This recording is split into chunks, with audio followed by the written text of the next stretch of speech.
ఎన్ని ఎకరాలు ఉంది నీకు భూమి? నాకా ఆ, నా కొడుకులకు ఇచ్చేసిన నాకు లేదు, నీకేం లేదా? నాకేం లేదు. మరి నీకెట్లనే మరి? నేను కొడుకులే పెడతారు, వాళ్ళే పెడతారా? వాళ్ళే పెడతారు. పెట్టకపోతే ఎట్లా అని ఇక పెట్టకపోతే ఎట్లా, పెట్టకపోతే చూసుడే. అంతే. ఆ, వాళ్ళకి గుంజుకోనికి అవకాశం ఉంటుంది కదా, వాళ్ళకి రాజకీయం అంటే. ఆ, ఆ, వాళ్ళకి పట్ట చేసిన. వాళ్ళకి వచ్చిందా? రైతు బంధు వచ్చిందా మరి? వచ్చింది. అవునా? ఎన్ని ఎకరాలు ఉంది మొత్తం మీకు? నాకు 10 ఎకరాల దాకా ఉంటుంది.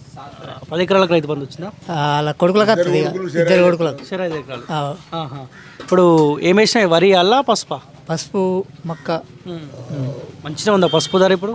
మంచిగా ఉన్నది, బాగానే ఉందా? మంచిగా ఉన్నది. ఇప్పుడు అరవింద్ గతంలో పసుపు బోర్డు తీసుకొని వస్తా అని చెప్పిండు. పసుపు బోర్డు వచ్చిందా? వచ్చింది ఇప్పుడు. వచ్చింది. సో దానివల్ల మీకు ధర ఎక్కువ వచ్చిందా? ఆ, అంతేనా? ఓకే. రేవంత్ రెడ్డి పరిపాలన ఎట్లుంది? ఇప్పుడు దాని గురించే మాట్లాడుకుంటారా? ఏం మాట్లాడుకుంటారు? దానివల్లనే మాట్లాడుతున్నారు.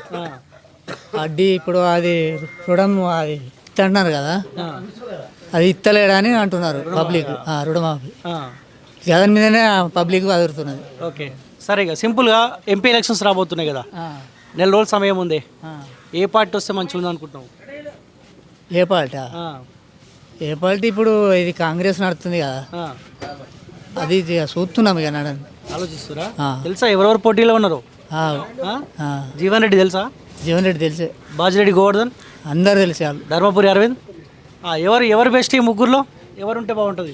ఇప్పుడు ఇక ఆయన బోర్డు ఫస్ట్ బోర్డు చేసిండు కాబట్టి సంబరం ఉన్నది. సంబరం ఉన్నది.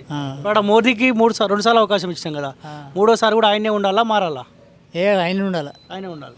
ఎందుకు కాంగ్రెస్ రావద్దా? మంచిగా అక్కడ మొదట మంచిగా ఉన్నది కదా అట్లా. ఓకే. మీరు ఎవరుంటే బాగుండు అనుకుంటారే సెంట్రల్లో? వాళ్ళని ఒక్కరు వస్తారు కదా, ఎవరన్నా ఒకరు వస్తారు, కానీ మీరు ఎవరుంటే బాగుండు అనుకుంటారు? మోడే ఉండని. మోడీ. ఎందుకే? ఏం చేసింది మోదీ? తాపకు 2000 పంపుతున్నాడు మాకు సార్కి అంతే. దేనికి పంపిస్తుండు 2000?